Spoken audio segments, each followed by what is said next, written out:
The coffee disaster. Emma walked into the corporate elevator, clutching her morning coffee and interview notes. The doors closed, trapping her with the most arrogant man she'd ever met. When the elevator jolted, her coffee splashed all over his $1,000 suit. He stared at her with dark, dangerous eyes. What she did next shocked everyone. Before we begin, write in the comments what city you're watching from. And at the end, don't forget to rate this story from 0 to 10. Enjoy watching. Emma stared in horror at the coffee dripping down the stranger's navy blue suit. Her heart hammered against her ribs as she watched the dark liquid soak into what looked like the most expensive fabric she'd ever seen. "Oh my God, I'm so sorry," she gasped, her voice barely a whisper. "I didn't mean to." The man's jaw tightened. His piercing gray eyes swept over her like ice, taking in her nervous energy and trembling hands. Everything about him screamed power and control, from his perfectly styled dark hair to his commanding presence that seemed to fill the entire elevator. "Do you have any idea what this suit costs?" His voice was deep, controlled, but Emma could hear the anger simmering beneath the surface.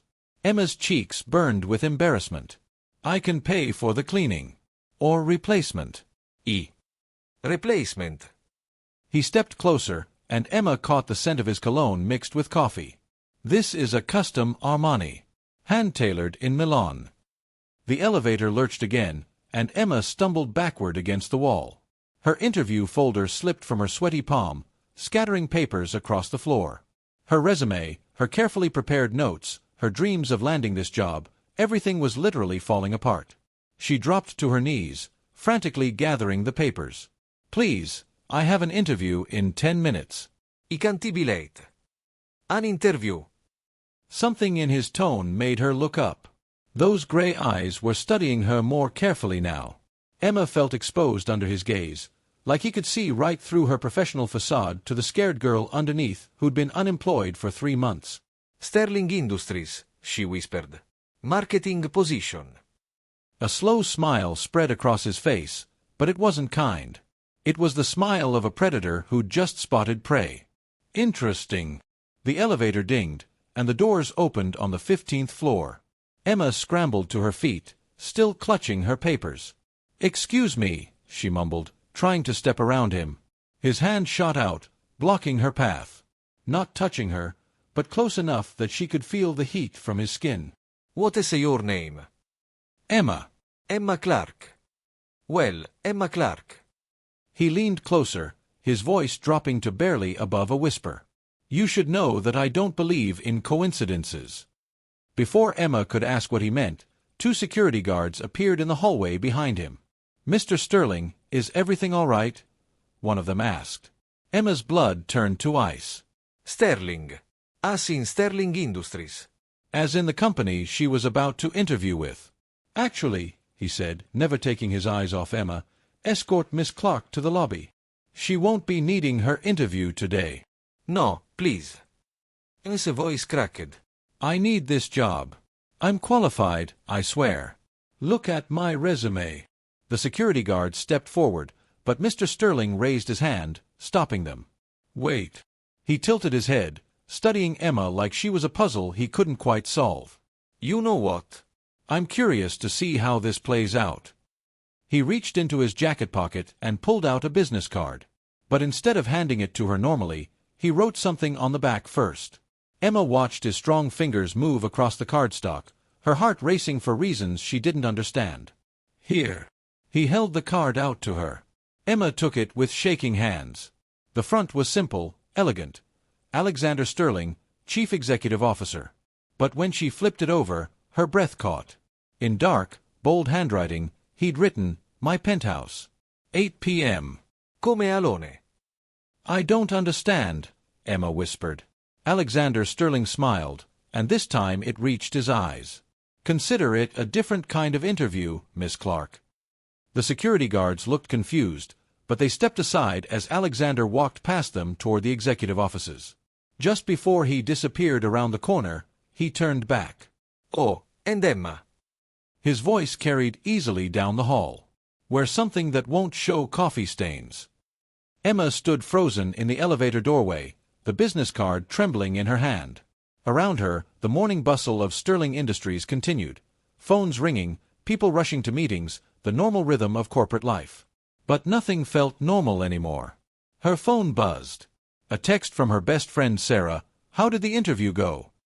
Emma stared at the card in her hand, at the address written in Alexander Sterling's confidence script.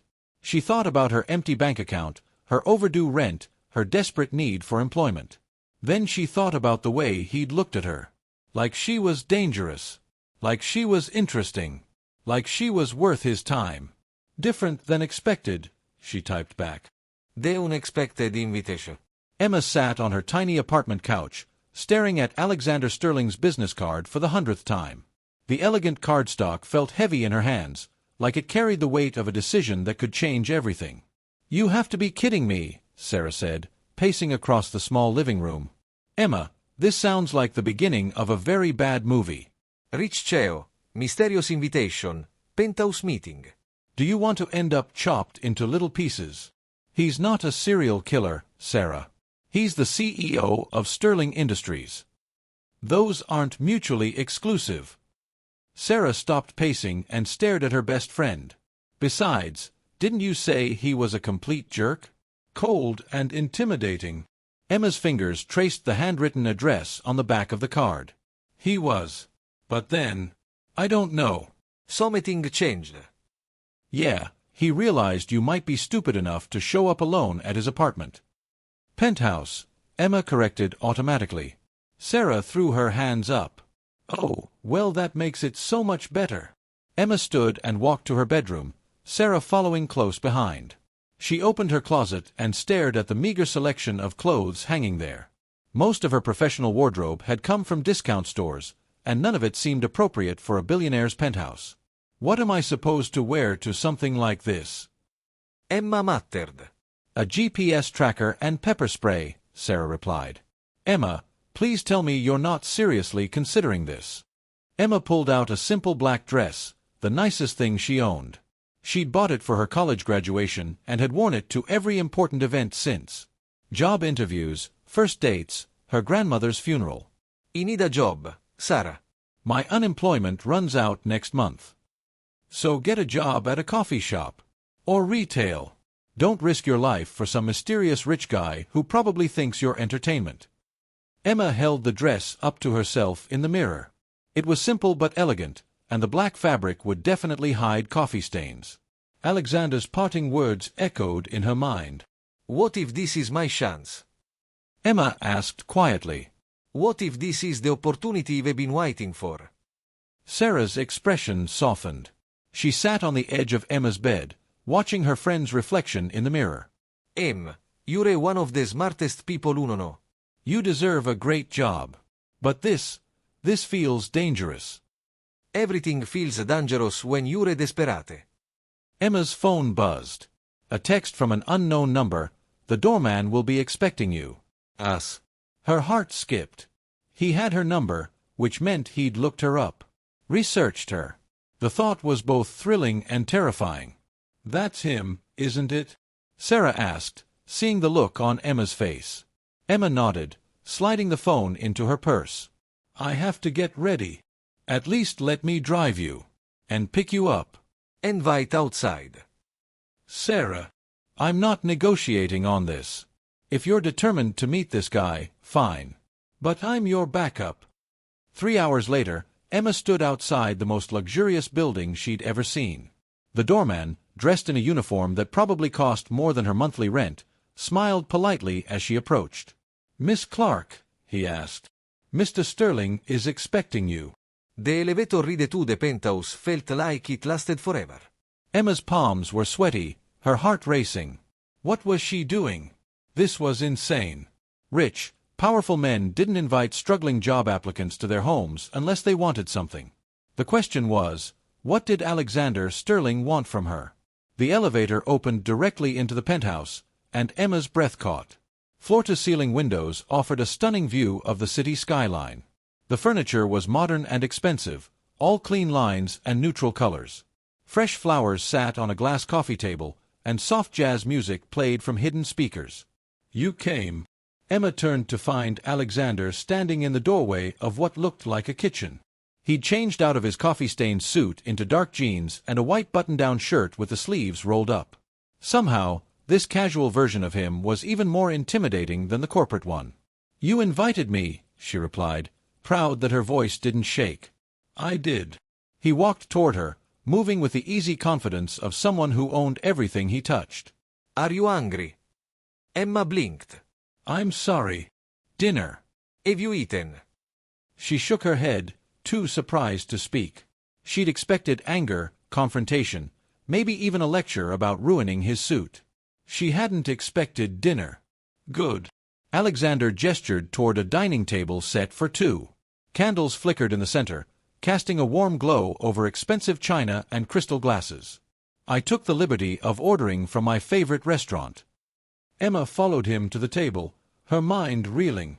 Mr. Sterling, you don't understand what's happening here. "Alexander," he corrected, pulling out her chair. "And what's happening is dinner." She sat, acutely aware of his hands on the back of her chair, the warmth of his body close to hers. "But why?" "I ruined your suit." I made a fool of myself. Alexander moved to his own seat, pouring wine into both their glasses. "You did ruin my suit," he agreed. "And you did make a fool of yourself." Emma's cheeks burned. "Then why?" "But you also did something no one has done in years." He raised his wine glass in a mock toast. "You surprised me." By spilling coffee on you. "By apologizing. By trying to clean it up. By offering to replace it even though we both know you can't afford it." Alexander took a sip of wine, his gray eyes never leaving her face. "Do you know how many people have approached me today, Emma?" She shook her head. 17. My assistant counted. 17 people who wanted something from me. Money, favors, business deals, introductions. Every single one of them had an agenda. I had an agenda too. The job interview. Yes, but when you ruined my suit, you didn't try to use it to your advantage. You didn't flirt or make jokes or pretend it was charming. You were genuinely mortified. Emma stared at him. "That's a good thing." In my word. "It's extraordinary." A knock at the door interrupted them. Alexander excused himself and returned with several bags from what Emma recognized as the most expensive restaurant in the city. As he unpacked containers of gourmet food, she watched his hands, strong, confident, with long fingers that moved with precise efficiency. "You could have just fired me from consideration," Emma said as he served the food. "Why go to all this trouble?" Alexander paused, a serving spoon halfway to her plate. For a moment, his controlled mask slipped, and Emma saw something vulnerable underneath.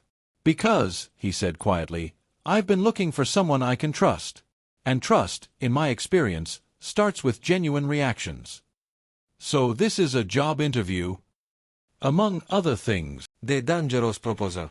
Emma's first day at Sterling Industries felt like stepping into a different world. Alexander's assistant, Mrs. Chen, had retired the week before, leaving behind an office that looked more like a luxury hotel suite than a workspace. Emma ran her fingers over the mahogany desk, still not quite believing this was real. Your computer password is Sterling 2025, Alexander said from the doorway. He was back in CEO mode, sharp suit, commanding presence, every inch the powerful businessman. Change it to something secure. Of course. Emma sat in the plush leather chair, trying to look professional despite feeling completely out of her depth. I have meetings all morning.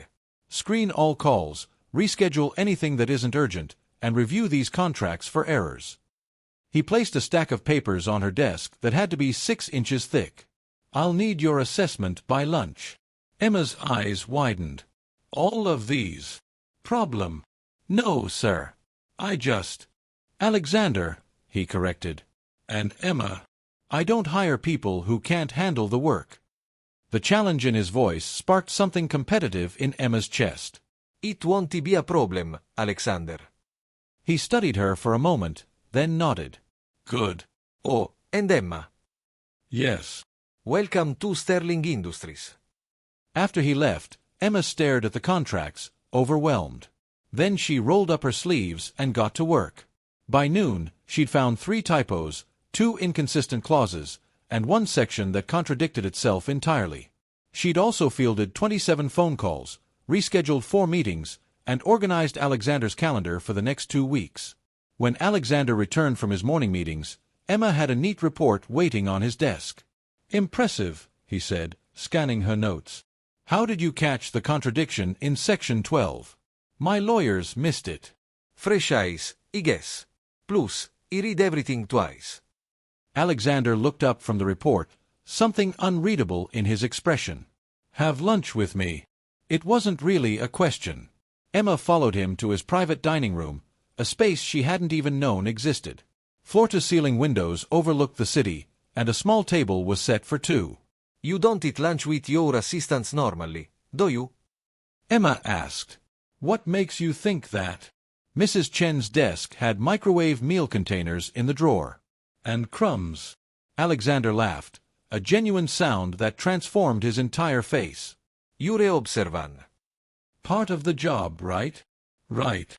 Alexander poured water into her glass, his fingers brushing hers as he handed it over. The contact lasted a split second, but Emma felt it like an electric shock. "Tell me, what do you think of the office so far?" Emma was about to answer when the dining room door opened. A woman walked in without knocking, tall, elegant, with blonde hair pulled back in a perfect chignon and the kind of bone structure that belonged on magazine covers.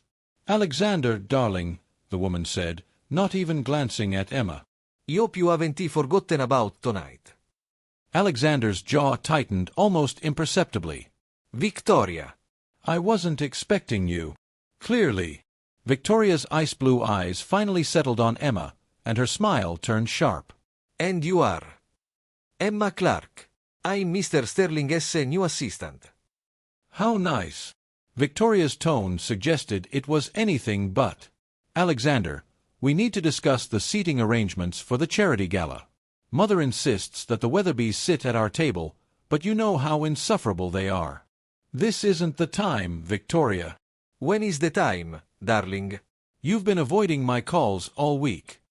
Emma felt like she was watching a tennis match, her head turning between them. The tension in the room was thick enough to cut with a knife. Emma, call you Give Stati Uniti a moment. Alexander asked. "Of course." Emma stood, but Victoria's voice stopped her. Actually, she should hear this too. After all, she'll be arranging Alexander's schedule. Victoria moved closer to Alexander, placing her hand possessively on his arm. "We're engaged, you see. The wedding is in 6 months." Emma felt like someone had punched her in the stomach. She looked at Alexander, waiting for him to confirm or deny it, but his face was unreadable. "Congratulations," Emma managed. "Thank you. I'm sure you understand why Alexander's evenings are usually occupied. We have so many wedding preparations to handle." Alexander finally spoke. Victoria, dete se no. "Is it?" Victoria's smile was all teeth. "I just want to make sure your new assistant understands the boundaries." After Victoria left, the dining room felt oppressively quiet. Emma pushed her salad around her plate, no longer hungry. "You're engaged," she said finally. It's complicated. "Engaged seems pretty straightforward to me." Alexander set down his fork and looked directly at her. "Victoria and I have an arrangement. Our families have been friends for decades. The engagement benefits both our companies." "That's the most romantic thing I've ever heard." "I never said it was romantic." Emma looked up sharply. "What are you saying?" "I'm saying that sometimes people make agreements based on practical considerations rather than emotional ones." The implications of his words hung in the air between them. Emma felt her cheeks burn, remembering the way he'd looked at her in the elevator, the dinner at his penthouse, the electricity she'd felt when his fingers touched hers. "I should get back to work," she said quietly. "Emma." "It's fine. You don't owe me explanations about your personal life." But it wasn't fine. As the weeks passed, Emma found herself staying later and later, partly because Alexander demanded long hours, but mostly because she dreaded going home to her empty apartment where she couldn't stop thinking about him. They worked well together. Alexander was demanding, perfectionist, and occasionally impossible, but Emma discovered she thrived under the pressure. She anticipated his needs, solved problems before he knew they existed, and somehow managed to keep up with his relentless schedule. The problem was the moments in between. Like when he brought her coffee during late-night work sessions, his fingers lingering on hers as he handed her the cup. Like when he stood behind her chair to look over her shoulder at documents, his breath warm against her neck. Like when he smiled at her, really smiled, and she forgot how to breathe. "You're playing with fire," she told herself one evening as she organized his files. It was nearly 10 p.m., and they were alone in the office. What kind of fire? Emma jumped, spinning around to find Alexander standing in the doorway. His tie was loose, his sleeves rolled up, and his hair slightly messed from running his hands through it. "I was just talking to myself." Secrets in the shadows. Emma arrived at work the next morning with dark circles under her eyes and a resolution to keep things professional. She'd spent the entire night replaying Alexander's kiss, the way his hands had felt cupping her face, the desperate sound he'd made when she pulled him closer. But she'd also thought about Victoria's perfect blonde hair and designer clothes. About the engagement ring that probably cost more than Emma's annual salary. About the fact that Alexander had chosen practical convenience over whatever this thing was between them. The resolution lasted exactly 37 minutes. "Emma, could you come in here, please?" Alexander's voice came through the intercom, formal and businesslike. She found him standing at his office window, hands clasped behind his back, looking every inch the untouchable CEO. He didn't turn when she entered. "I need you to review these contracts," he said, gesturing to a stack of papers on his desk. "Marketing agreements with our overseas partners." "Of course." Emma moved to collect the papers, but Alexander caught her wrist as she reached for them. "Emma." His voice was softer now. About last night. "It's forgotten," she said quickly, trying to ignore the way her pulse jumped at his touch. "Is it?" She met his eyes then, seeing her own confusion reflected back at her. "It has to be." Alexander released her wrist, but his gaze didn't leave her face. "You're right." "It does." Neither of them moved. Emma was acutely aware of how close they were standing, of the way Alexander's cologne made her want to step closer instead of further away. "I should get to work on these contracts," she whispered. "You should." But instead of stepping back, Alexander moved closer. His hand came up to touch her face, thumb tracing the line of her cheekbone. "Emma, I need you to know." The office door burst open, making them both jump apart. Emma's heart hammered as she turned to see who had entered, but it wasn't Victoria this time. It was a man she'd never seen before, tall, dark-haired, with the kind of sharp features that would have been handsome if not for the cold calculation in his eyes. "Alexander," the man said, his smile not reaching his eyes. "I hope I'm not interrupting anything important." Alexander's entire demeanor changed. His shoulders tensed, and Emma could practically feel the hostility radiating from him. "Marcus," Alexander said coolly. "What do you want?" "Just thought I'd stop by and see how business was going. It's been, 5 years?" "6," Alexander corrected. "And business is excellent, as you can see from our stock price." Marcus's gaze shifted to Emma, looking her up and down in a way that made her skin crawl. "And who might this lovely creature be?" "My assistant," Alexander said, moving slightly to position himself between Emma and Marcus. "Emma, this is Marcus Webb." "My former business partner." Former. The word carried weight, loaded with history Emma didn't understand. "Pleasure to meet you, Emma." Marcus extended his hand, and Emma reluctantly shook it. His grip was too tight, held too long. "I hope Alexander is treating you well. He can be demanding." "Mr. Sterling is an excellent employer," Emma replied, pulling her hand free. "I'm sure he is. Alexander always did have good taste in assistants." Marcus's smile turned predatory. "Tell me, Emma, how long have you been working here?" "Marcus," Alexander's voice carried a clear warning. "Emma has work to do." "Of course she does." "Don't let me keep you, dear." After Marcus left, the office felt poisoned. Alexander stood rigid by his window, hands clenched into fists at his sides. "Who was that?" Emma asked quietly. "Someone who knows to trust." "What happened between you two?" Alexander turned to look at her, his expression unreadable. He tried to destroy me. Almost succeeded. Emma wanted to ask more, but something in Alexander's face warned her off. Instead, she gathered the contracts and retreated to her office. She tried to focus on the marketing agreements, but her mind kept wandering to the tension she'd felt in Alexander's office, the way Marcus had looked at her like she was a piece of meat, the history that clearly existed between the two men. Around noon, her phone rang. Sterling Industries, Alexander Sterling S. Office. Emma. The voice was unfamiliar, male, with an accent she couldn't place. Emma Clark. Yes, who is this? A friend. Someone who cares about your safety. MS Blood Run Cold. I'm sorry, who did you say this was? That's not important. What's important is that you understand the danger you're in. I don't know what you're talking about. Alexander Sterling isn't who you think he is, Emma. He's dangerous. He destroys people who get too close to him. Emma's hands were shaking now. I'm hanging up. He destroyed his last assistant too. Did you know that? Sarah Matthews. She got too involved, asked too many questions. And then she disappeared. The line went dead. Emma sat frozen, the phone still pressed to her ear. Sarah Matthews. She'd never heard that name before, but something about it sent ice through her veins. She looked toward Alexander's office, where she could see him through the glass walls, talking on his phone. He looked normal, professional, like the man she'd been working with for weeks.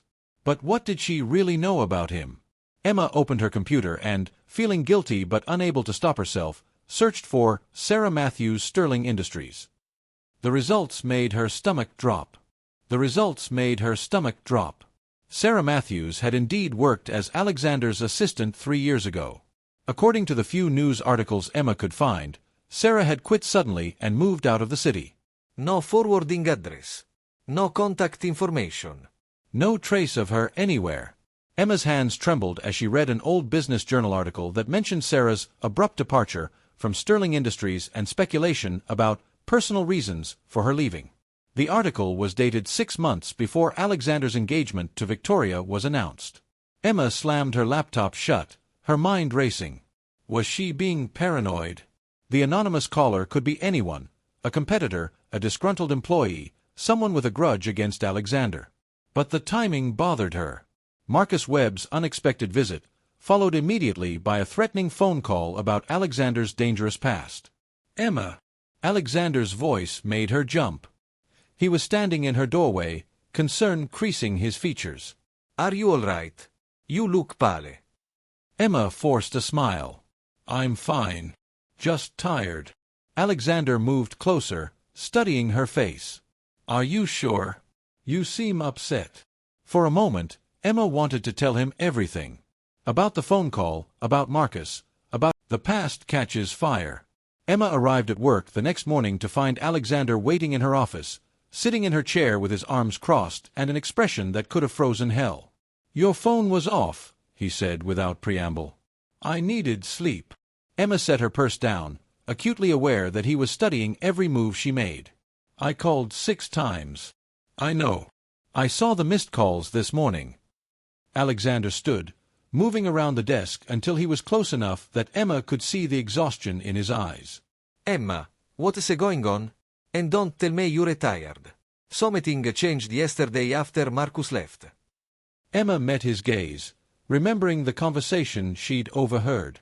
Maybe you should tell me what's going on, Alexander. Starting with why you had me investigated. The words hung in the air between them like a challenge. Alexander's face went completely blank, a mask Emma had never seen before. What are you talking about? He asked quietly. Heard you last night. In your private office.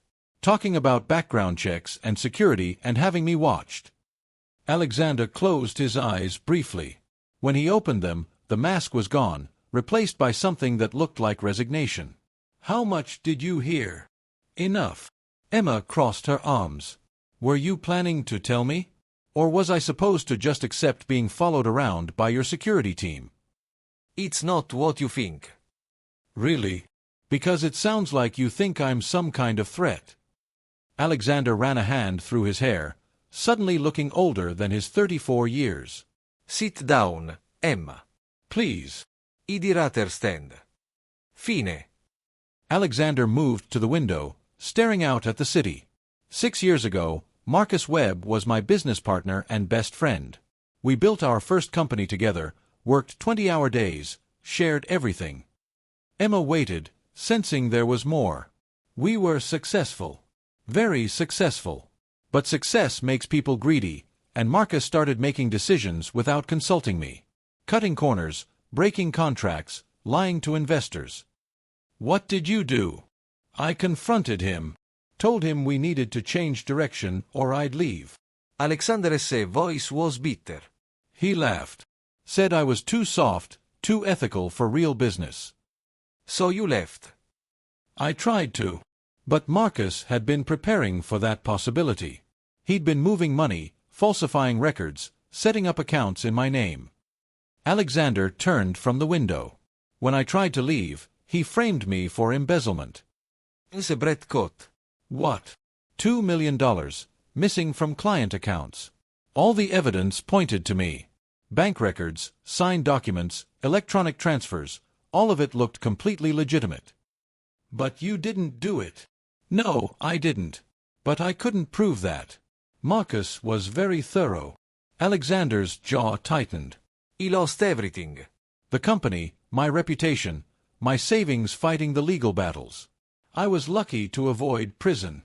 Emma stared at him, pieces of the puzzle finally clicking into place. That's why you started over. Built Sterling Industries from nothing. It took me 4 years to clear my name completely. 4 years of living in a studio apartment, working construction jobs, saving every penny. Alexander's eyes met. I swore I'd never let anyone get that close to destroying me again. And now Marcus is back. Now Marcus is back, Alexander confirmed. Which means he wants something. And when Marcus wants something, people around may get hurt. Emma thought about the anonymous phone call, the mention of Sarah Matthews. Your previous assistant. Sarah. What really happened to her? Alexander's face went dark. Sarah got curious about my past. Started asking questions, investigating Marcus on her own. She thought she was helping me. And Marcus found out. He went to her apartment one night, convinced her that I was dangerous, that she was in over her head. Told her things about my past that weren't true but sounded convincing. Emma's heart started racing. What kind of things? That I was violent. That he'd hurt women before. That Sarah would end up like my college girlfriend who'd supposedly committed suicide because of me. Alexander's voice was flat, emotionless. None of it was true, but Marcus is very persuasive. So she quit. She disappeared in the middle of the night. Left her apartment, her car, everything. I hired investigators to find her, make sure she was safe. Alexander met Emma's eyes. She's living in Oregon now, under a different name. Married to a teacher. Happy, as far as he can tell. Emma felt some of the tension leave her shoulders. She's alive. She's alive. But she's also terrified of me, convinced I'm some kind of monster who would hunt her down if I found her. That's why you had me investigated. You thought I might be working with Marcus. I thought it was possible. The timing of your arrival was suspicious. Alexander stepped closer. But Emma, I need you to understand. I had you investigated before I kissed you. Before I started having feelings for you. The security detail is new, and it's not because I don't trust you. Then why? Because yesterday, someone called you and threatened you. Because Marcus showing up here isn't a coincidence. Because I've seen what he's capable of, and I won't let him hurt you the way he hurt Sarah. Emma stared at him. How do you know about the phone call? Alexander looked uncomfortable. Your phone records. You're monitoring my calls. Emma, you have to understand. No. Emma shook her head. I don't have to understand anything. You're having me followed, monitoring my calls, investigating my background. How is that different from what Marcus did to Sarah? Because I'm trying to protect you. By violating my privacy. By treating me like a suspect. Alexander stepped closer, his eyes intense. Because I'm falling in love with you, and I can't handle the thought of Marcus using you against me." The words hit Emma like a physical blow. She stared at him, her heart hammering against her ribs. "What did you say?" "I'm falling in love with you," Alexander repeated, his voice quieter now. "I've been fighting it for weeks, telling myself it was impossible, that I couldn't afford to care about someone the way I care about you. But I can't pretend. Trust and betrayal." Emma arrived at Café Luna 15 minutes early, her nerves stretched to the breaking point. She'd spent the entire afternoon replaying Alexander's words, the pain in his eyes when Marcus mentioned the fire, the way he'd looked when he said he was the reason his girlfriend died. The café was small and dimly lit, with mismatched furniture and the kind of worn charm that suggested it had been there for decades. Emma chose a corner table where she could see both the entrance and the back exit, a precaution that would have seemed paranoid a week ago. Now it just seemed smart. Marcus arrived exactly at 8, looking perfectly composed in an expensive suit that rivaled Alexander's for sophistication. He slid into the seat across from Emma with the easy confidence of a man who held all the cards. "You came," he said, signaling the waitress. "I wasn't certain you would. I want answers." "Of course you do. Coffee?" Emma nodded, not trusting her voice. Marcus ordered for both of them, then settled back in his chair to study her. "You're even prettier than I remembered," he said. "I can see why Alexander is so taken with you." Cut the charm, Marcus. "Tell me about the fire." Marcus smiled, but it was cold. Direct. He liked that. "Very well." He leaned forward, lowering his voice. "Alexander didn't tell you about Rebecca, did he?" O.S. Rebecca. Rebecca Chen. Alexander's girlfriend in college. Beautiful girl, brilliant mind, completely devoted to him. Marcus paused as their coffee arrived. "She was also my girlfriend first." Emma's stomach dropped. "What?" "Oh yes. Rebecca and I dated for 2 years before Alexander decided he wanted her. He pursued her relentlessly, convinced her I was wrong for her, that he could give her everything she deserved. That doesn't make him a murderer." "No, but what happened next might." Marcus stirred his coffee slowly. "Rebecca broke up with me to be with Alexander." "I was devastated, but I accepted it. What choice did I have?" Emma waited, sensing there was more. "The thing about Alexander is that he's possessive. Controlling. He wanted Rebecca to drop out of school, move in with him, give up her dreams of becoming a doctor." Marcus' eyes met Emma's. "Does this sound familiar?" Emma thought about Alexander's demanding schedule, the way he seemed to expect her to be available 24 hours a day. "Go on." "Rebecca tried to break up with him. Told him she needed space, wanted to focus on her studies. Alexander didn't take it well." "What did he do?" "He showed up at her apartment one night, drunk and angry. They fought." Neighbors heard screaming, things breaking. Marcus leaned closer. The next morning, Rebecca's building caught fire. She was trapped on the 3rd floor. The fire department found her body in her bedroom. Emma's hands shook as she picked up her coffee cup. "That doesn't prove Alexander started the fire." "No, but the fire investigator found evidence of accelerant. Someone had poured gasoline in the hallway outside Rebecca's apartment." Marcus pulled out his phone, scrolling through photos. Alexander's car was caught on a traffic camera 6 blocks away at 3 a.m. The fire started at 3:15. Emma stared at the grainy photo Marcus showed her. It was definitely Alexander's car, though she couldn't make out the driver. "This could be doctored," she said weakly. "It could be. But it's not." Marcus put his phone away. "Emma, I'm telling you this because I care about your safety. Alexander Sterling is a dangerous man who destroys people who try to leave him." What about Sarah Matthews? Alexander told me she's alive, living in Oregon. Marcus's expression didn't change. "Is that what he told you?" Emma's blood turned cold. "She's not in Oregon." Sarah Matthews died in a car accident 8 months after she quit Sterling Industries. Single car crash on a mountain road. Very sad, very convenient. Emma felt like she was drowning. "You're lying." "Am I?" Marcus pulled out a newspaper clipping. Local paper from Sarah's hometown. Small obituary, but you can see the date. Emma stared at the clipping, her vision blurring. The dates matched what Marcus was saying. "I don't understand," she whispered. "Why are you telling me this?" What do you want? I want justice, Emma. Alexander destroyed my life, cost me everything I'd worked for. But more than that, I want to prevent him from hurting anyone else. So what do you expect me to do? Marcus reached across the table, covering her hand with his. Help me prove what kind of man he really is. You have access to his files, his communications, his private spaces. There has to be evidence of what he's done. Emma pulled her hand away. You want me to spy on him? I want you to save yourself. And maybe save the next woman he decides to obsess over. Emma's phone buzzed. A text from Alexander. Where are you? We need to talk. Marcus saw her looking at the phone. He's checking up on you already. It starts small. Texts, calls, wanting to know where you are every minute. Then it escalates. Emma's mind raced.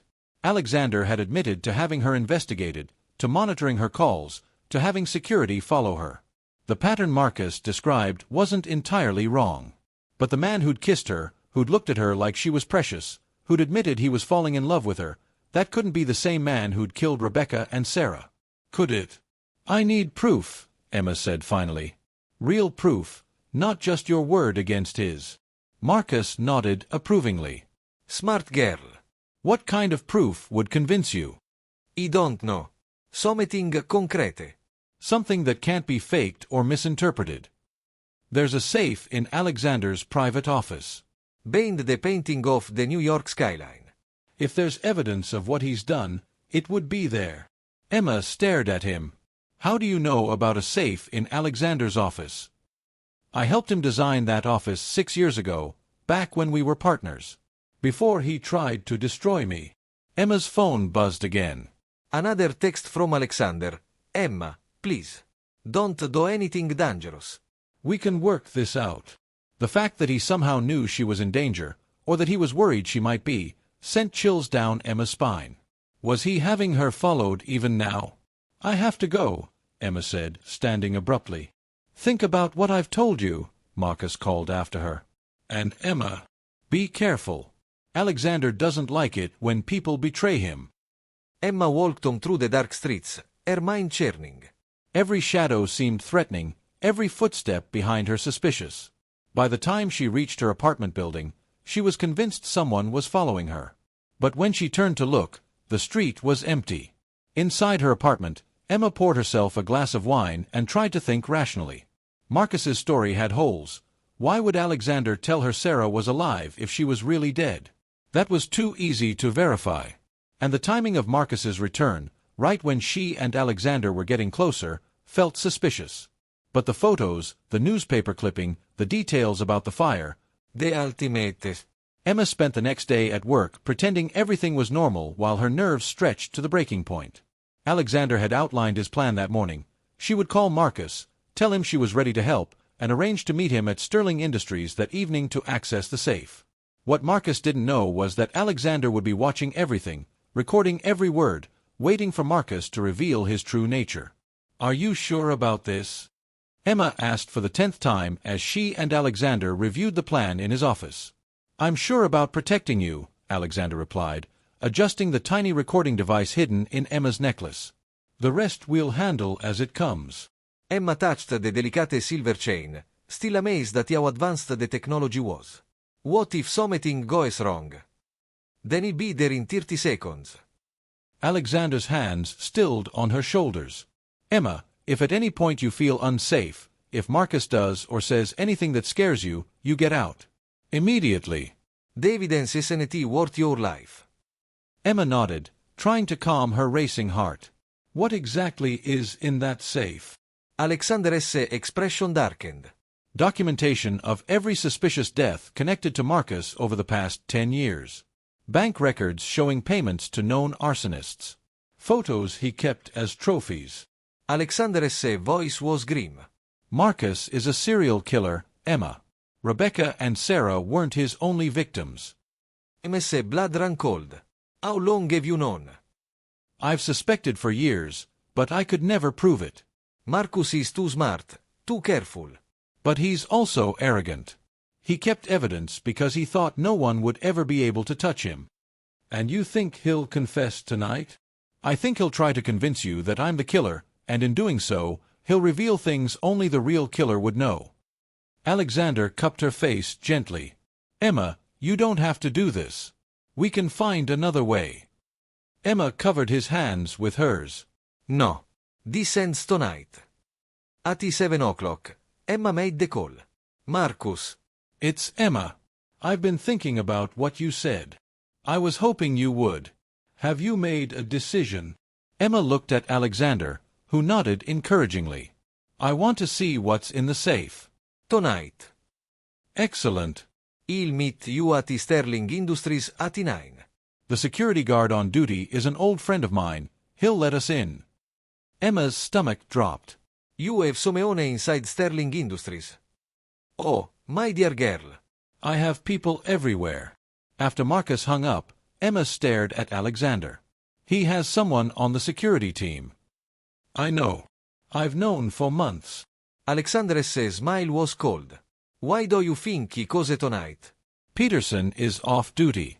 The guard Marcus is expecting to help won't be there. So we're walking into a trap. No, Emma. Marcus is walking into one. At 8:30, Emma and Alexander took separate elevators to his office. Alexander disappeared into his private room while Emma waited, her heart hammering against her ribs. Marcus arrived precisely at 9, looking confident and relaxed. Emma, my dear. Ready to learn the truth. I'm ready for answers, Emma replied, proud that her voice didn't shake. Good. Shall we? Marcus led her to Alexander's private office, producing a key card from his jacket pocket. Like I said, I have friends everywhere. The office was dark except for the city lights streaming through the windows. Marcus moved confidently to the painting of the New York skyline, swinging it aside to reveal a sophisticated digital safe. The combination is Rebecca's birthday, Marcus said, his fingers moving over the keypad. 0717. Alexander always was sentimental. The safe opened with a soft click, revealing several files, a laptop, and what looked like photograph albums. Marcus pulled out one of the albums, handing it to Emma. Go ahead. Look. Emma opened the album with trembling hands, then immediately wished she hadn't. The photos were crime scene images, burned buildings, accident scenes, what looked like surveillance photos of women who didn't know they were being watched. My God, Emma whispered. Alexander keeps trophies, Marcus said softly. Every woman he's killed, every life he's destroyed. He documents it all. Emma flipped through more pages, her stomach churning. But something was wrong with the photos. The quality was inconsistent, some looked older than others, and... Wait, Emma said, looking more closely at one of the surveillance photos. This woman, she's not dead. Marcus moved closer. What do you mean? I know her. She works at the coffee shop near my apartment. I saw her yesterday. Marcus's expression flickered, just for a moment, but Emma caught it. You must be mistaken. No, I'm not. Emma flipped to another page. And this one, this is a stock photo. I've seen it in magazines. Marcus was very still now. Emma, you're not thinking clearly. The shock of seeing Alexander's true nature. These aren't Alexander's photos, Emma said, backing away from him. You made this album. You put it in his safe. Marcus's mask finally slipped. The charming smile faded, replaced by something cold and predatory. You always were too smart for your own good. Like Rebecca was. Like Sarah. Rebecca was beautiful but weak. She couldn't handle the truth about what I was capable of. Marcus moved between Emma and the door. Sarah was smarter, but not smart enough to stop investigating me. Emma's hand moved instinctively to her necklace, hoping the recording device was picking up his confession. You killed them both. I killed them all, Marcus said casually. Rebecca, Sarah, 5 others over the years. All women who got too close to the truth, or who caused Alexander over me. Why? Because I could. Because it felt good. Because Alexander needed to understand that everything he touched turned to ash. Marcus smiled, and it was the most terrifying thing Emma had ever seen. "And now it's your turn." Emma bolted for the door, but Marcus caught her wrist, spinning her around. His grip was iron-strong, and Emma realized with horror that he was much stronger than he looked. "You're not going anywhere, Emma." "Not until we finish this game." "Let go of me." "I don't think so. You see, tonight Alexander is going to find your body in his office, along with evidence that he killed you in a fit of jealous rage. Very tragic. Very convincing." Emma struggled against his grip, but Marcus pulled a syringe from his jacket pocket. "This will make things easier for both of us." Before he could inject her, the office door burst open. Alexander stood in the doorway, flanked by 2 police officers and what looked like a SWAT team. "Let her go, Marcus." Marcus's arm tightened around Emma's throat, the syringe poised near her neck. "Well, well. The cavalry arrives." "How did you know?" "The same way I knew about Peterson. The same way I knew you'd use Rebecca's birthday as the combination." Alexander stepped into the room, his hands raised. "I've been planning this for 6 years, Marcus." "Every detail. Every contingency." "Including sacrificing your precious Emma?" "Including protecting her." Alexander's eyes met Emma's, and she saw apology and determination there. "Emma, when is now drop to the ground." Marcus laughed. "You think I'm going to fall for?" "No." Emma went limp, dropping out of Marcus's grip just as the SWAT team moved. Marcus lunged for Alexander with a syringe, but Alexander was ready. They crashed into the desk, struggling for control of the weapon. Emma scrambled away as the police moved in. She heard Marcus scream in rage, then a sharp crack, and suddenly everything was still. "It's over," one of the officers said. Emma looked up from where she'd taken cover behind Alexander's chair. Marcus was on the ground, handcuffed, blood trickling from a cut on his forehead. The syringe lay broken nearby. Alexander knelt beside Emma, pulling her into his arms. "Are you hurt?" "Did he inject you with anything?" "I'm okay," Emma whispered, clinging to him. "Is it really over?" "It's really over." Alexander held her tighter. "Emma, I need you to know, I never wanted to put you in danger. But it was the only way to get him to confess, to get evidence that would hold up in court." "I know." Emma pulled back to look at him. "Alexander, those photos in the album. Fake. All of them. Marcus planted them tonight, thinking he could frame me for his crimes." Alexander's voice was grim. "The real evidence is in a safety deposit box downtown. Photos he actually took, documents he actually wrote. Everything we need to prove what he's done." Detective Morrison approached them. "Ms. Clark, we'll need your statement, but the recording device got everything. His confession, the threats, the admission of multiple murders. Marcus Webb isn't going to see the outside of a prison cell ever again." As they led Marcus away, he turned back to look at Emma. "You think you've won," he called out. "But you have no idea what Alexander is really capable of. Ask him about Victoria, Emma.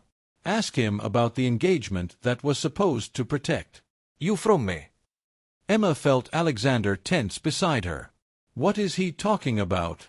Alexander ran a hand through his hair, suddenly looking exhausted. "Emma, there's something I need to tell you. About Victoria, about our engagement." Detective Morrison cleared his throat. "Mr. Sterling, we can finish this at the station if you prefer." "No," Alexander said firmly. "Emma deserves to know everything. Right now." Emma pulled away from Alexander's embrace, studying his face. "What about Victoria?" Alexander took a deep breath. 3 months ago, I started receiving threats. Anonymous calls, messages, photos of women who looked like you taken from a distance. I didn't know it was Marcus at the time, but I knew someone was targeting people close to me. So you got engaged to protect me? Simeone, you hadn't even met yet. I got engaged to give myself an alibi, to create distance between myself and any woman I might care about. Alexander's voice was quiet. Victoria knew it was fake. Her family's company was struggling financially, and the engagement gave them credibility with investors. It was mutually beneficial. Emma stared at him. "You've been planning this for months." I've been trying to catch Marcus for years. When the threat started, I knew he was escalating. I knew he'd eventually target someone I cared about. Alexander stepped closer. I just didn't expect to care about you as much as I do. So what happens now? With Victoria, with the engagement. Alexander reached into his jacket pocket and pulled out an envelope. Victoria and I ended the engagement this afternoon. Officially. Legally. She's actually relieved. She's been in love with someone else for years. Emma took the envelope, seeing legal documents that dissolved the engagement contract. You were that sure this would work? I was that sure I wanted to be free to choose my own future. Alexander cupped her face gently. Emma, I know this has been overwhelming. I know I've made mistakes, kept things from you, put you in danger. If you need time to process everything, I understand. Emma looked around Alexander's office, the open safe, the fake evidence Marcus had planted, the broken syringe on the floor. This room had seen so much deception, so much manipulation and fear. But it had also seen the truth finally come to light. Alexander. Yes. Next time you plan an elaborate scheme to catch a serial killer, maybe give me a little more warning. Alexander's smile was like sunrise after a long, dark night. Next time. Well, I'm hoping your life gets boring now that Marcus is in prison. But knowing you, there's probably some other dangerous situation waiting in the wings. Alexander laughed, pulling her closer. Actually, the most dangerous thing in my immediate future is figuring out how to convince you to stay with Sterling Industries. And with me. Emma stood on her toes to kiss him, soft and sweet and full of promises. I think you can probably manage that. Even after everything that's happened? Emma thought about the past few weeks, the coffee disaster that had started it all, the mysterious dinner invitation, the growing attraction that had terrified and thrilled her, the dangerous game Marcus had been playing around them. Especially after everything that's happened, she said. You kept me safe, Alexander. Even when I didn't trust you, even when I was angry with you, you kept me safe. I love you, Emma Clark.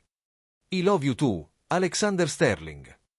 As the police finished collecting evidence and taking statements, Emma and Alexander stood together in his office, watching the city lights twinkle below them. Marcus was gone, the truth was finally out, and for the first time since Emma had spilled coffee on Alexander in that elevator, the future felt full of possibilities instead of threats. So what now? Emma asked.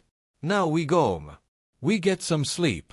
And tomorrow we figure out how to run a company together without any serial killers trying to frame us for murder. Emma laughed. Sounds perfect. But as they walked toward the elevator, the same elevator where their story had begun, Emma realized that despite everything they'd been through, this felt less like an ending and more like a beginning. The dangerous part of their story was over. The love story was just getting started. Everything falls apart. 6 weeks after Marcus's arrest, Emma thought they were finally safe. The media attention had died down, Sterling Industries stock had recovered from the scandal, and she and Alexander had settled into a routine that felt almost normal. She should have known it wouldn't last. Emma was working late on a Thursday evening, reviewing contracts in Alexander's office while he attended a board meeting, when her phone rang. Unknown number. Her blood went cold. Since Marcus's arrest, unknown numbers had taken on a sinister quality. Hello. Emma Clark. The voice was unfamiliar, professional. Yes. This is Detective Hayes with the State Police. I need you to come to the station immediately. Emma's heart started racing. Is this about Marcus Webb? Has something happened? Ma'am, I can't discuss details over the phone. Can you come in tonight?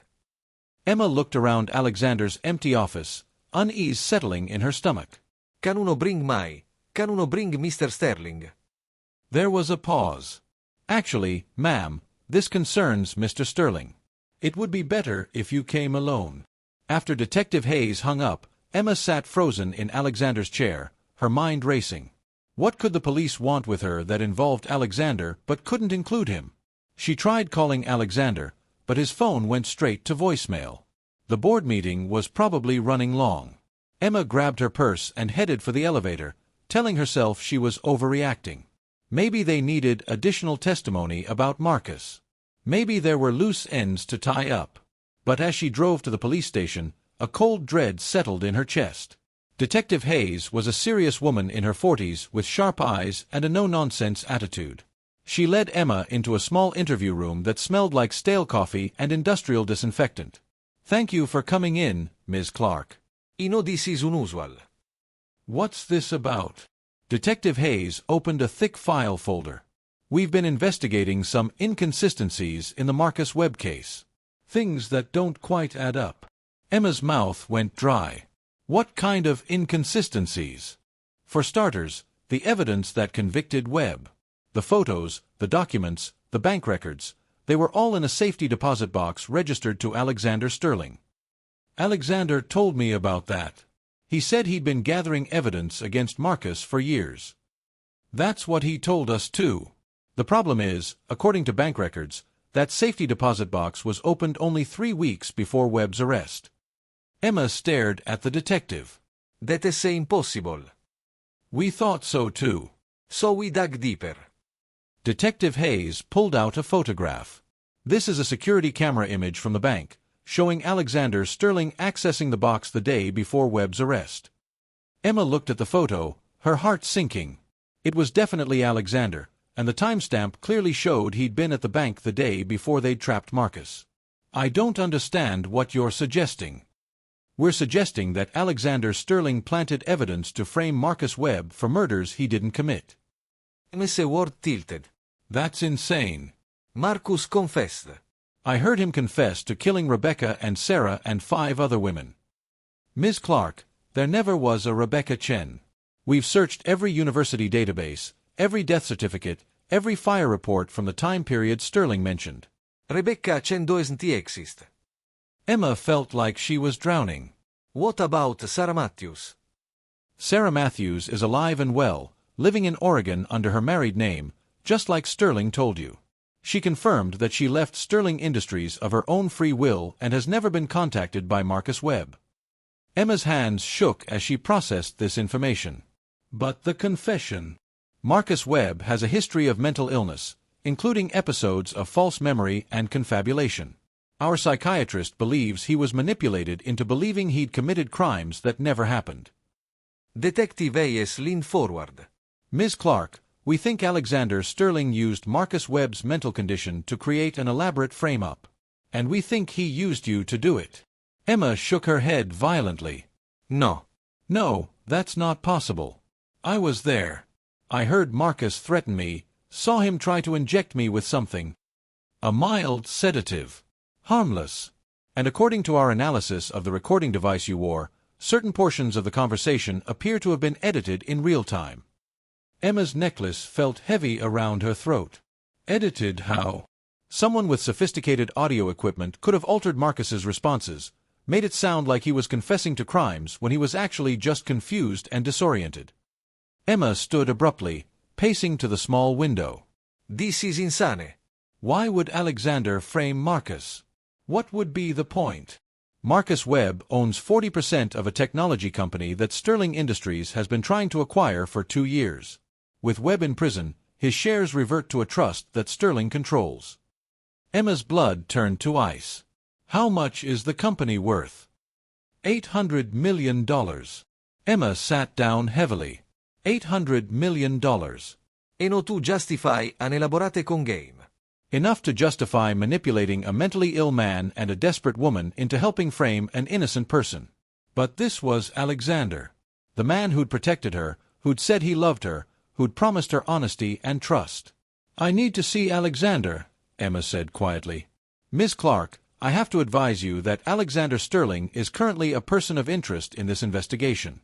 If you have any information that might help us determine the truth." "I need to see him first. Before I say anything else, I need to hear his side of this." Detective Hayes studied her for a long moment, then nodded. "We can't stop you from talking to him. But Ms. Clark, be very careful. If our theory is correct, Alexander Sterling is an extremely dangerous man who's been manipulating you from the moment you met." Emma drove back to Sterling Industries in a daze, her mind reeling with everything Detective Hayes had told her. None of it made sense. The Alexander she knew couldn't be the cold, calculating manipulator the police were describing. Could he? She thought about their first meeting in the elevator, how perfectly timed her coffee spill had been. About his immediate dinner invitation, the job offer, the way he'd seemed to anticipate her every need.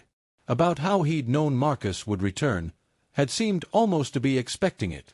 The Sterling Industries building was mostly empty, but she could see lights on in Alexander's office. Emma rode the elevator up, her heart hammering against her ribs.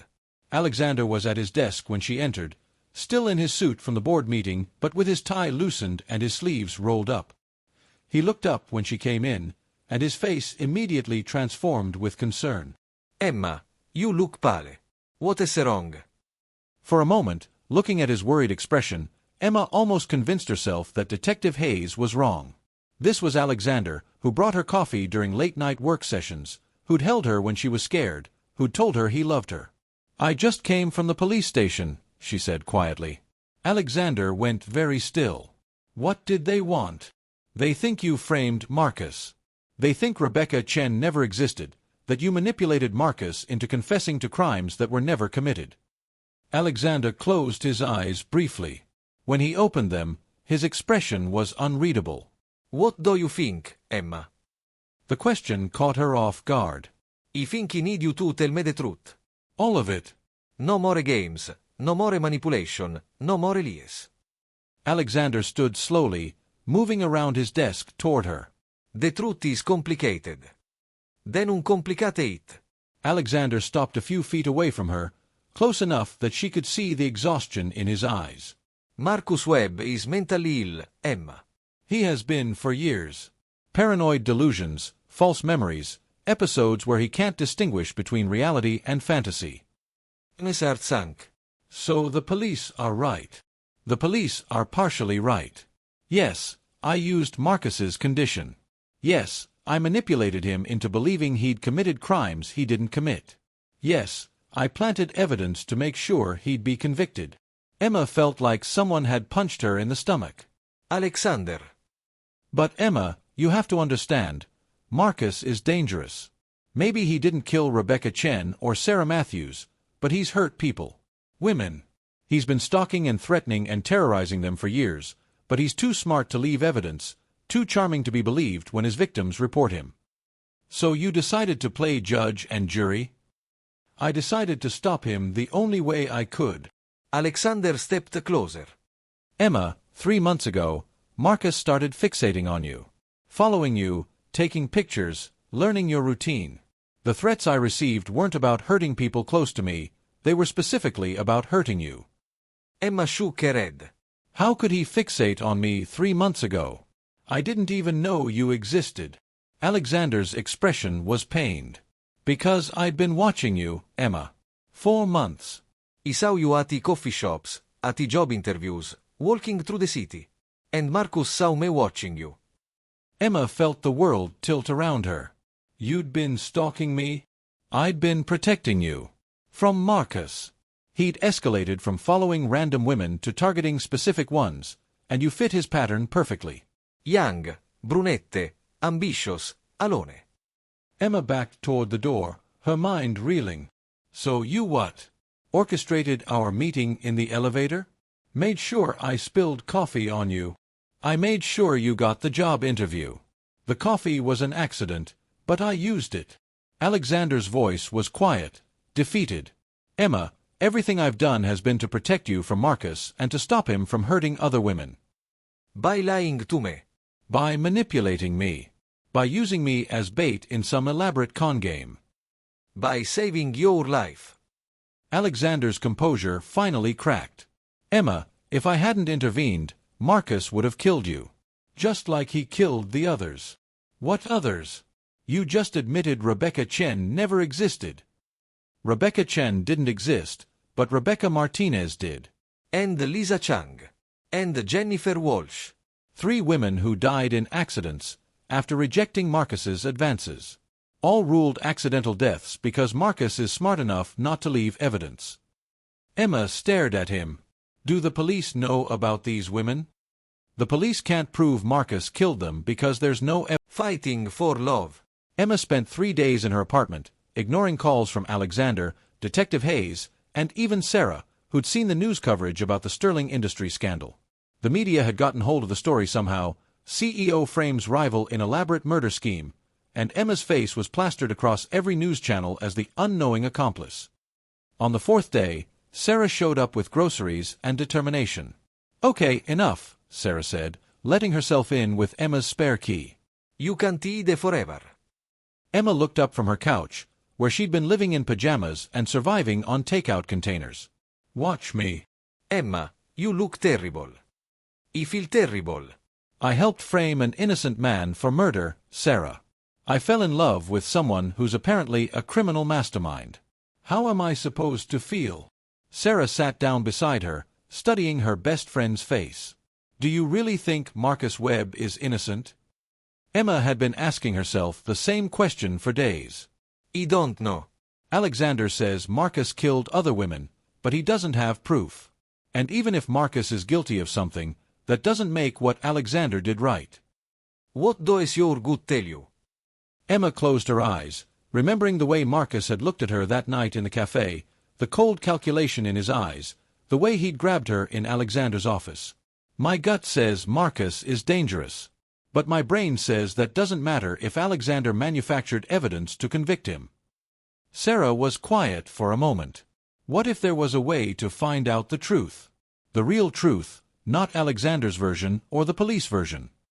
Emma opened her eyes. "What do you mean?" "I mean, what if we did our own investigation?" Look into these women Alexander mentioned, Rebecca Martinez, Lisa Chang, Jennifer Walsh. See if they really existed, if they really died in suspicious circumstances. Emma sat up straighter. Sarah, I can't ask you to. You're not asking. I'm volunteering. Emma, you're miserable. You love Alexander, but you can't trust him. The only way you're going to have any peace is if you know the truth. Emma stared at her best friend, feeling a flicker of hope for the first time in days. Where would we even start? With this. Sarah pulled out her laptop. I've been doing some preliminary research. Jennifer Walsh died in a car accident in Boston 3 years ago. Single vehicle crash, ruled accidental. Emma moved closer to see the screen. Sarah had pulled up newspaper articles about Jennifer's death, a promising young lawyer who'd lost control of her car on a rainy night. Look at this, Sarah said, scrolling down. Jennifer's sister gave an interview to the local paper. She said Jennifer had been acting strange before her death, paranoid, convinced someone was following her. Emma's heart started racing. What else? Rebecca Martinez died in a house fire 2 years ago in Chicago. Accidental electrical fire, they said, but... Sarah pulled up another article. Her roommate told police that Rebecca had been receiving anonymous gifts, flowers, letters. She'd been scared but couldn't prove who was sending them. Emma felt sick. And Lisa Chang. Drowning accident in San Francisco 18 months ago. But Emma, look at this. Sarah showed her a social media post from Lisa's Instagram account, dated 3 days before her death. The photo showed flowers on a doorstep with the caption, "Someone left these for me again. Starting to creep me out." Emma stared at the screen, pieces of a horrible puzzle clicking into place. They were all being stalked. By someone who was smart enough not to leave evidence that would hold up in court. Sarah closed the laptop. Emma, what if Alexander was telling the truth? What if Marcus really did kill these women, but in ways that looked like accidents? Emma's mind raced. Then Alexander committed fraud and manipulated evidence to convict someone who was actually guilty. Which makes him a criminal, but not a monster. Emma stood and paced to her window, looking out at the city skyline. Somewhere out there, Alexander was probably dealing with the fallout from the scandal. Somewhere else, Marcus Webb was sitting in a prison cell, possibly for crimes he didn't commit, possibly for crimes he did commit but couldn't be proven guilty of through legitimate means. And Emma was caught in the middle, her heart torn between love and justice, between protecting the innocent and punishing the guilty. "There's something else," Sarah said quietly. Emma turned back to her. "What?" He called Detective Hayes. Asked her about the evidence against Marcus, specifically the confession recording. And she admitted that while parts of the audio appear to have been manipulated, other parts show no signs of tampering. Specifically, the part where Marcus admits to following you, taking photos of you, planning to hurt you. Emma sank back onto the couch. So Marcus was stalking me. And if Alexander hadn't intervened, you might have ended up like Jennifer and Rebecca and Lisa. Emma buried her face in her hands. This is impossible, Sarah. Even if Marcus is guilty of stalking and murder, Alexander still broke the law. He still lied to me. He still used me as bait in a dangerous game without my consent. But he also saved your life. That doesn't excuse what he did. No, Sarah agreed. But it might explain it. Emma's phone rang, interrupting them. Unknown number again. Don't answer it, Sarah said quickly. But something made Emma pick up. Hello. Emma Clark. The voice was female, young, scared. Yes. My name is Maria Santos. I saw you on the news. About Marcus Webb. Emma's blood went cold. What about Marcus Webb? He's been calling me. From prison. Somehow he got my phone number, and he's been calling me, saying things. The girl's voice broke. Terrible things. About what he wants to do to me when he gets out. Emma looked at Sarah, who was listening intently. Maria, have you reported this to the police? They say there's nothing they can do. That he's allowed to make phone calls from prison, and unless he makes specific threats, they can't stop him. What is he saying to you? He knows where he work, where he live, what he look like. He describes in detail what he wants to do to me. Maria was crying now. Miss Clark, I'm so scared. And when I saw on the news that you helped put him away, I thought maybe you could help me. Emma's heart broke for this girl. Maria, how did Marcus get your information? He don't know. I've never met him, never had any contact with him. But he says I look like his type, that I remind him of someone named Rebecca. Emma went cold. Rebecca Martinez, the woman who died in the house fire. Maria, I need you to listen to me very carefully. Go to the police again. Demand to speak to Detective Hayes with the state police. Tell her that Marcus Webb is contacting you from prison and that you're afraid for your safety. Will that help? It might. And Maria, be very, very careful. Don't go anywhere alone, don't talk to strangers, and if you see anything suspicious, call 911 immediately. After Emma hung up, she and Sarah stared at each other. He's still doing it, Emma said quietly. Even from prison, Marcus is still stalking and threatening women. Which means Alexander was right about him being dangerous. Emma felt like she was standing at a crossroads, with no clear path forward. Every choice seemed wrong, every decision fraught with moral complexity. I need to see Alexander, she said finally. Are you sure? No. But I need answers, and he's the only one who has them. An hour later, Emma stood outside Alexander's penthouse apartment, her heart hammering against her ribs. She'd been here once before, on the night that had changed everything, when she'd agreed to work for him and started falling in love with him. Now she didn't know if she was about to forgive him or say goodbye forever. Alexander answered the door, looking like he hadn't slept in days.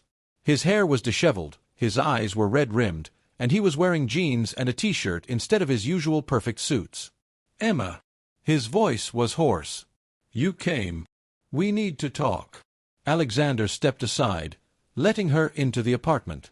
It looked different now, colder, more sterile, like the life had been sucked out of it. Can uno get you coffee? Water. Wine. Just answers, Alexander. I need the truth, all of it, and I need it now. Alexander nodded, leading her to the living room. They sat on opposite ends of the couch, the distance between them feeling like a canyon. Maria Santos called me, Emma said without preamble. Alexander's face went white. What did she say? That Marcus has been calling her from prison, threatening her, describing what he wants to do to her. Emma studied Alexander's reaction. You know about Maria, don't you? I've been trying to protect her. Trying to get the police to take her seriously. Alexander rubbed his face. Maria fits Marcus's pattern perfectly. Young, brunette, works at a bookstore, lives alone. He found her somehow, probably through social media or public records. Alexander, if Marcus is really dangerous, if he really killed those other women, why didn't you just present the evidence to the police? Why the elaborate frame-up? Alexander was quiet for a long moment. Because I tried that, Emma. 5 years ago, when I first suspected Marcus was killing women, I went to the police with everything I had. Suspicious deaths, patterns of behavior, witness statements from women who'd been stalked. What happened? They told me I was paranoid. That I was trying to blame Marcus for things that were clearly accidents because I was bitter about our business relationship. Alexander's voice was bitter. Marcus is charming, Emma. He's educated and well-spoken and comes from a good family. When he tells people that I'm obsessed with destroying him, they believe him. Emma felt pieces of the puzzle shifting in her mind. So you decided to create evidence they couldn't ignore. I decided to stop a killer the only way I could, even if it meant destroying myself in the process. Emma looked at Alexander, really looked at him, and saw the exhaustion, the pain, the weight of carrying terrible knowledge that no one else would believe. The company Marcus owns, Emma said quietly. The $800 million acquisition. That's real, isn't it?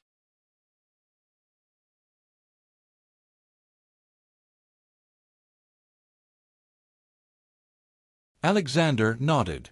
It's real. And it looks like motive for framing him. Which is why I've decided to donate all the proceeds to victims' advocacy groups. Emma stared at him. All 800 million? Every penny. I never wanted Marcus's money, Emma. I wanted him stopped. Emma felt tears prick her eyes. Alexander, what you did was still illegal. Even if Marcus is guilty, you still broke the law. I know. And I'll face the consequences for that. But Emma, Marcus Webb is a serial killer, and now he's going to go free because I couldn't prove it the right way. Emma thought about Maria Santos, scared and crying on the phone. About Jennifer Walsh and Rebecca Martinez and Lisa Chong, women who died alone and afraid while their killer walked free. What if there was another way? Emma asked quietly. Alexander looked up. What do you mean? What if we could prove Marcus is guilty without using fabricated evidence? What if we could find real proof of what he's done? Alexander shook his head. Emma, I've been trying to do that for years. Marcus is too careful, too smart. But he's also arrogant. And he's making mistakes. Emma pulled out her phone, showing Alexander the missed calls from Maria Santos. He's contacting Maria from prison, making threats. That's evidence of ongoing criminal behavior. Alexander studied the phone screen. It's not enough to convict him of murder. But it might be enough to keep him in prison while we find more evidence. Real evidence. Alexander met her eyes, and Emma saw hope there for the first time in days. Emma, are you saying what I think you're saying? Emma took a deep breath. I'm saying that I love you, Alexander Sterling. Despite everything that's happened, despite all the lies and manipulation and moral complexity, I love you. And I think maybe, together, we can find a way to stop Marcus Webb without destroying ourselves in the process. Alexander moved across the couch, pulling Emma into his arms. She melted into his embrace, feeling like she was coming home after a long, terrible journey. I love you too, Alexander whispered against her hair. Emma, I'm so sorry. For lying to you, for using you, for putting you in danger. I know I don't deserve your forgiveness. You don't, Emma agreed, pulling back to look at him. But you have it anyway. On one condition. Anything. No more lies. No more manipulation. From now on, we work together as partners, not as puppet master and pawn. Alexander cupped her face in his hands. Partners. And Alexander. Yes.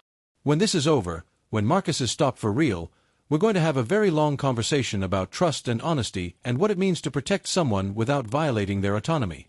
Alexander smiled, and it was the first genuine smile Emma had seen from him in days. I look forward to that conversation. Emma kissed him then, soft and desperate and full of promises. When they broke apart, both breathing hard, she rested her forehead against his. So, she said. How do we catch a killer?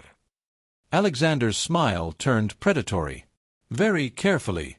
And this time, completely legally. Emma nodded, knowing that what they were about to undertake would be dangerous, complicated, and potentially impossible.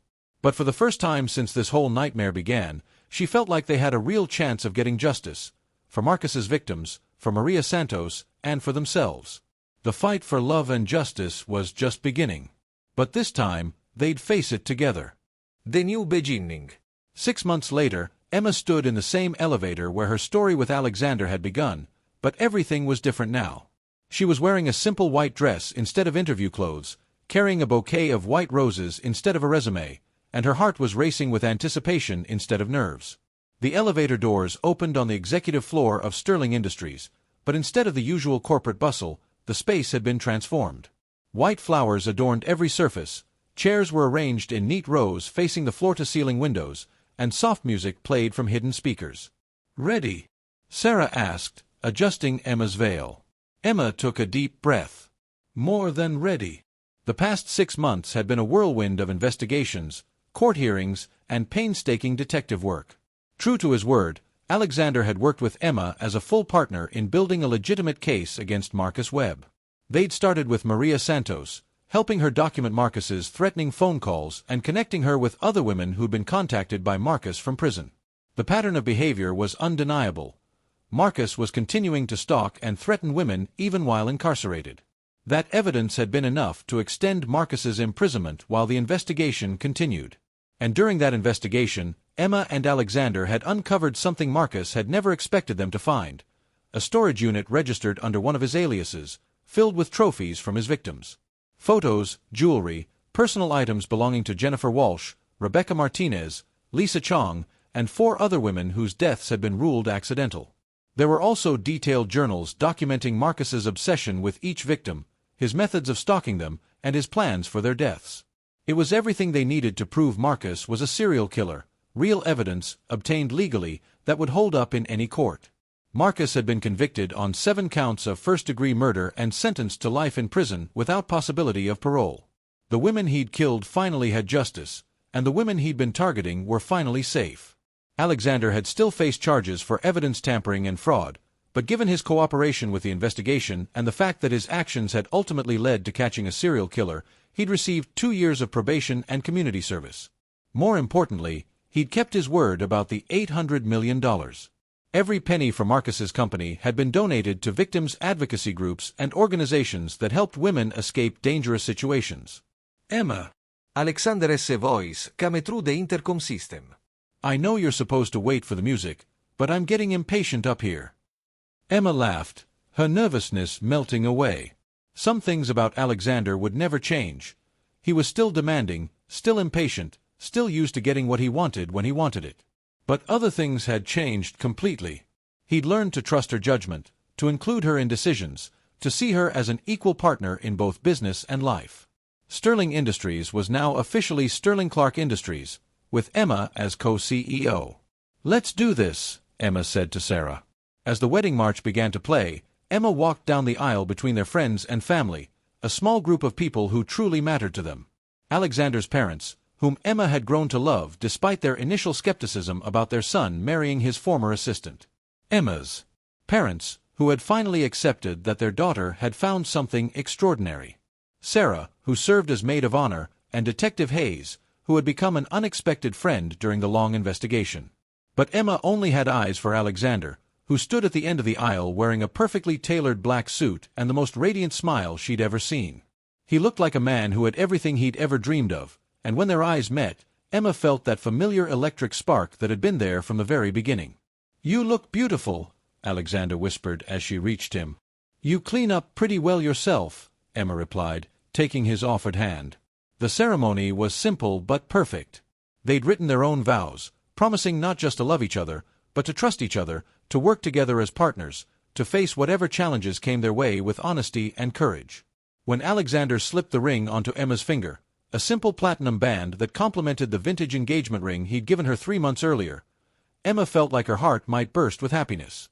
"You may kiss the bride," the officiant announced.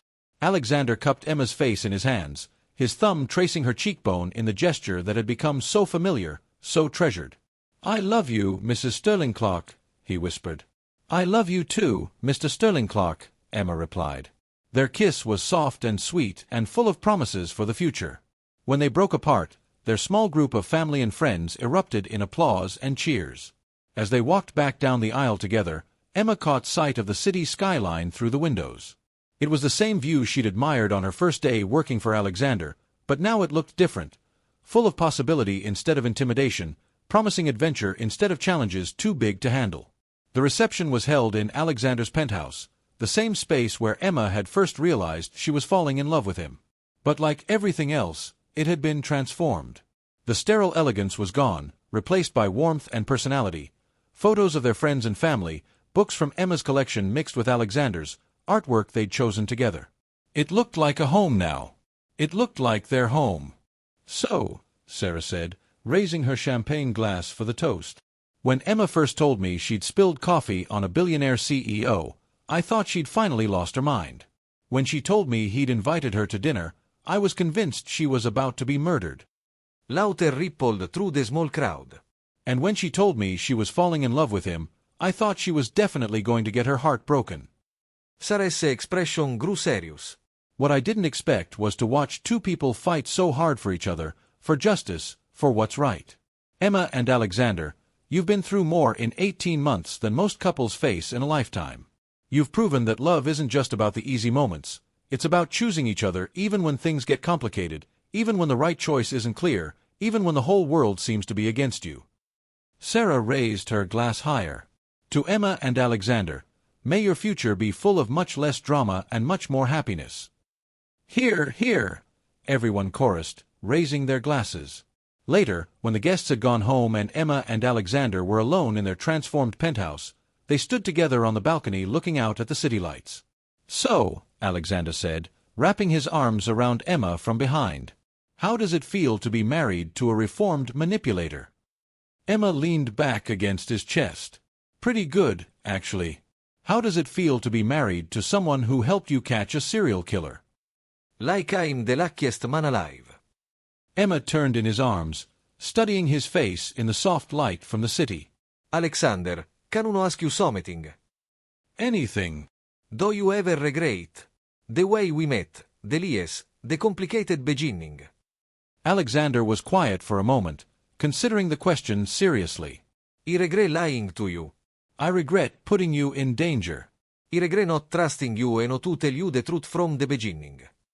But I don't regret meeting you. I don't regret falling in love with you." "And I don't regret that our story is extraordinary instead of ordinary." Alexander cupped her face gently. "Emma, what we have is real. It's built on truth now, on partnership, on choosing each other every day despite knowing exactly who we are and what we're capable of." Emma smiled. "Even the coffee spilling, especially the coffee spilling. That was the moment that changed my entire life." Emma stood on her toes to kiss him, marveling at how different this felt from their first kiss in his office. That had been desperate, forbidden, fraught with secrets and lies. This was calm, certain, full of love and trust and the promise of a future together. "So what now?" Emma asked when they broke apart. "Now we go on our honeymoon. 2 weeks in Italy, no work, no phones, no investigations into serial killers." "Sounds perfect." "And after that?" Alexander grinned. "After that, we run a company together. We make it the kind of place where people are valued and protected and treated with respect. We use our success to help other people, to make the world a little bit safer for women like Maria Santos and Jennifer Walsh and all the others." Emma nodded. "And maybe we solve a few more mysteries along the way?" "Hopefully not." "I vedo no mystery to last a lifetime." "From now on, I want our life to be wonderfully, blissfully boring." Emma laughed. "Alexander Sterling Clark, I don't think you know how to be boring."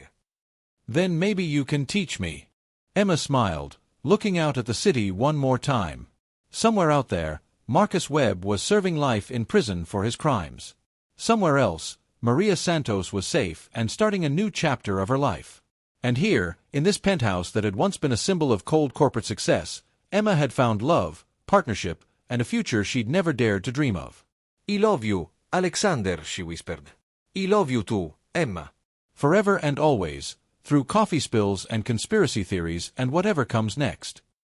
Emma kissed him again, tasting champagne and promises and the sweet certainty of a love that had survived lies and danger and emerged stronger than ever. Their story had begun with deception and manipulation, with a desperate man's attempt to protect a woman he didn't even know he'd fall in love with. But it was ending with truth and partnership, with two people who'd chosen each other despite knowing all of each other's flaws and secrets. As they walked back inside their home together, Emma realized that sometimes the most beautiful love stories were the ones that started in darkness and found their way to light. And sometimes, the best beginnings came disguised as endings. 3 years later, Emma would look back on this moment as the real beginning of their story.